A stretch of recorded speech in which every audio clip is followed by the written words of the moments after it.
네, 안녕하세요. 모토그래프 김상현 기자입니다. 저는 지금 3세대 신형 i30 신차 발표 현장에 나와 있습니다.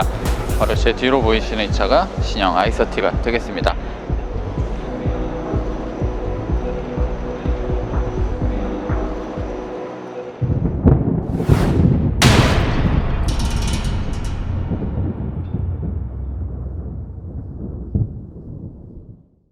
네, 신형 i30는 지금 3세대 모델이고요. 2011년도에 2세대 모델이 나왔었고 지금 5년 만에 풀 체인지된 모델입니다. 그 전에도 5년 주기로 주로 신차가 나왔어요. 사실 그 i30가 처음 나왔을 때 정말 유럽의 감성을 이제 전달해주겠다는 이제 현대차의 의지가 굉장히 돋보였었고, 그때 이제 그때만 해도 이제 처음 나왔을 때만 해도 해치백이 우리나라에서 굉장히 그 비율도 작았고 해치백의 생선 소비자들도 많았는데, 좀 그런 쪽으로 i30가 굉장히 좀 많은 역할을 기인한 것은 사실이라고 볼 수 있습니다. 현대차의 최신 디자인이 굉장히 잘 녹아 들어가 있습니다. 일단은 모든 부분이 거의 조금씩 바뀌었고요. 멀리서 봤을 때 전반적인 레이아웃 자체가 기존의 모델보다 훨씬 더 스포티하지고 역동적인 모습을 갖췄습니다. 이전 세대 모델에 비해 길이도 훨씬 더 길어졌고요. 너비도 더 넓어졌고, 대신 높이는 조금 낮아졌기 때문에 조금 더 비율적으로 완성도가 높아진 것 같아요. 이전 세대 i30는 조금 그야말로 해치백 같았는데 지금은 어느 정도 쿠페라이크한 모습도 좀 느껴지는 것 같습니다. 네, 그 앞모습의 가장 큰 변화는 캐스케이딩 그릴이 적용됐다는 부분입니다. 크게 달라진 부분은 없어요. 이 각이 6개인 것도 동일하고 모양도 비슷합니다. 다만 조금씩 이런 부분들이 이제 굴곡들이 전에는 그냥 직선이었는데 지금 굴곡을 조금 줬고요.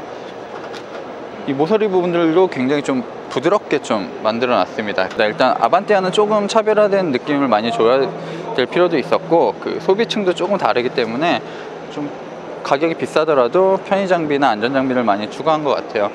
지금 이 모델 같은 경우도 이제 풀 LED 헤드램프가 적용되는 모델입니다. 이런 에어커튼 공기가 빠져나가는 공기 구멍도 좀 역동적으로 만들어 놨습니다. 네, 지금 이 차 같은 경우는 1.6 터보 모델이고요. 그 i30 중에서도 가장 고성능 모델입니다.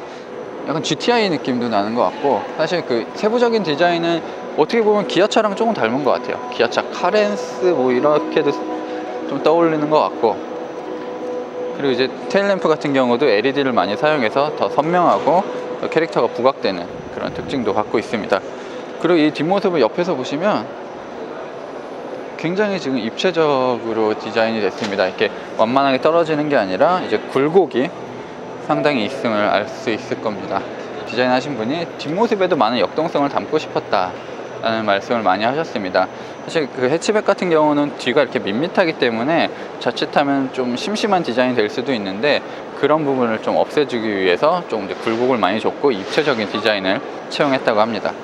사실 그리고 저는 그 옆모습 봤을 때 이 C필러 쪽을 그 플로팅 루프를 적용할 줄 알았어요. 그 i20처럼 플로팅 루프를 적용해서 조금 더 스포티한 모습을 갖출 줄 알았는데 그러진 않았고, 일단 좀 스탠다드하지만 굉장히 좀 날렵한 모습입니다.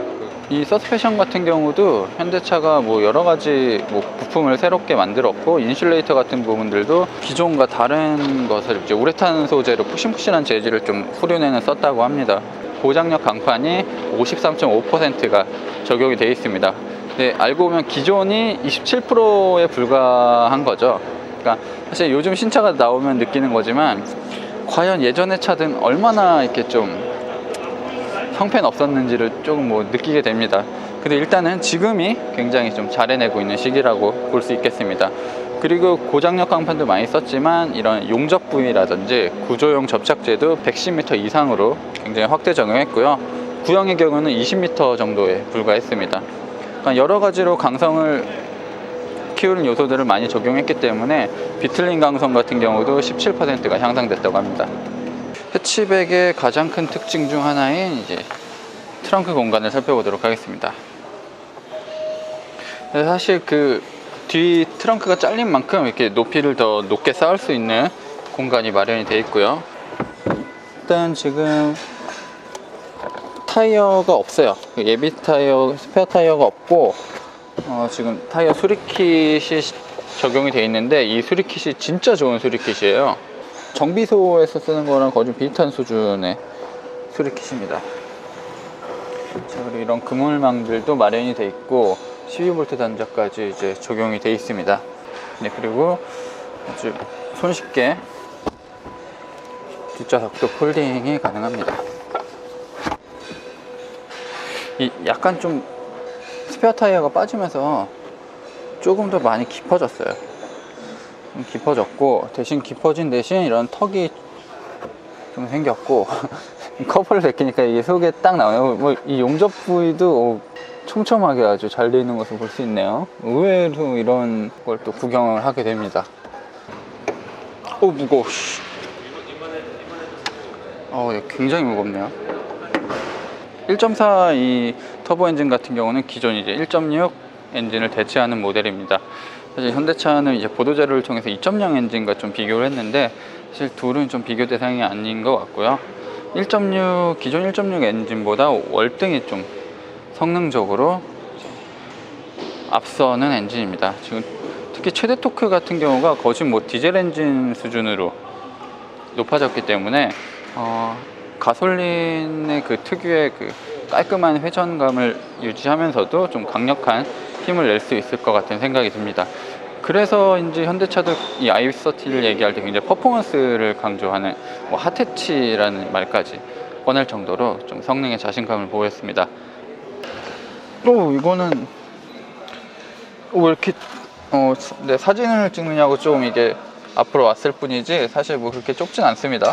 그러니까 저는 이게 굉장히 좀 그 천장 루프를 좀 많이 낮췄기 때문에 머리 공간이 좀 부족하지 않을까라고 생각이 했는데,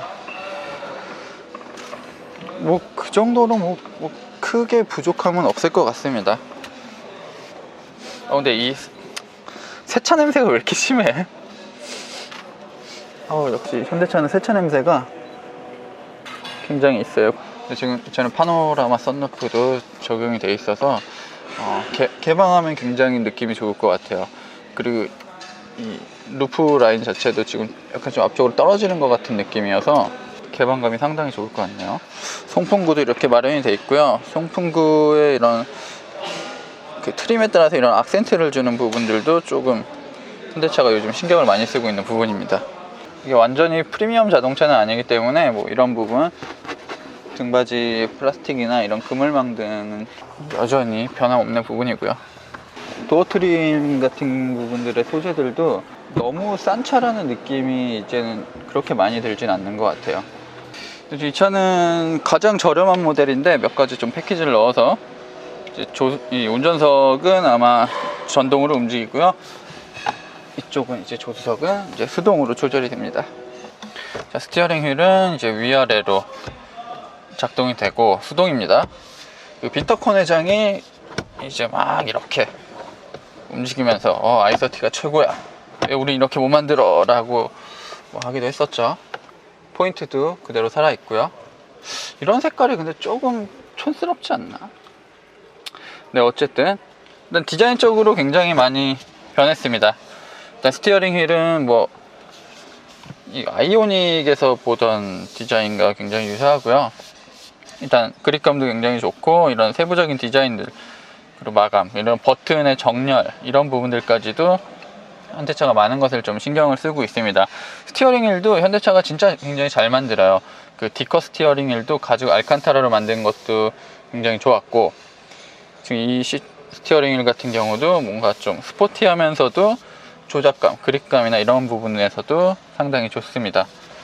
사실 저는 이제 고급차 볼 때 이런 부분 많이 보는데, 벤츠나 BMW 같은 경우는 정말 깔끔하게 잘 되어 있는데 현대차 같은 경우는 아직은 좀 미진한 부분이 있어 보입니다. 일단 가장 큰 디자인 변화는 이쪽이 아니라 이제 이 센터 패시아 부분과 센터 콘솔 쪽입니다. 기존에 이제 수직적인 구조였다면 지금 약간 수평 레이아웃에서 포인트를 줬습니다. 근데 이렇게 단독으로 나와 있게 되면 조금 그 반사가 좀 심할 것도 같고, 사실 좀 일단은 지금 여기 실내 공간이라 정확한 것은 확실히 알 수가 없겠네요. 이쪽 부위도 뭔가 애프터마켓 제품을 달아놓은 것 같지 않나요? 잘 조화가 안 되는 부분입니다. 왜 여기만 굳이 하이그로시가 너무 강조가 돼 있고, 이 부분은 톤이 너무 죽어 있고, 재질도 너무 차이가 많이 나는 것 같고, 너무 디자인이 조화롭진 않은 것 같습니다. 이 따로따로의 디자인은 괜찮은 것 같고, 버튼 눌렀을 때 뭐 이런 부분들도 꽤 괜찮아 보입니다. 이런 플라스틱은 정말 저렴해 보이고요. 이곳에는 이제 휴대폰 무선 충전 패드도 이제 시스템도 적용이 되어 있습니다. 네, 그리고 기어 노브도 디자인이 바뀌었어요. 조금 더 스포티한 느낌이고 마치 수동 변속기 같이 생겼네요. 여기 이제 수동 변속기 요거 스티커만 붙이면 정말 수동 변속기라고 생각할 것 같아요. 이런 부분 굉장히 좀 스포티하게 잘 만들어 놓은 것 같습니다.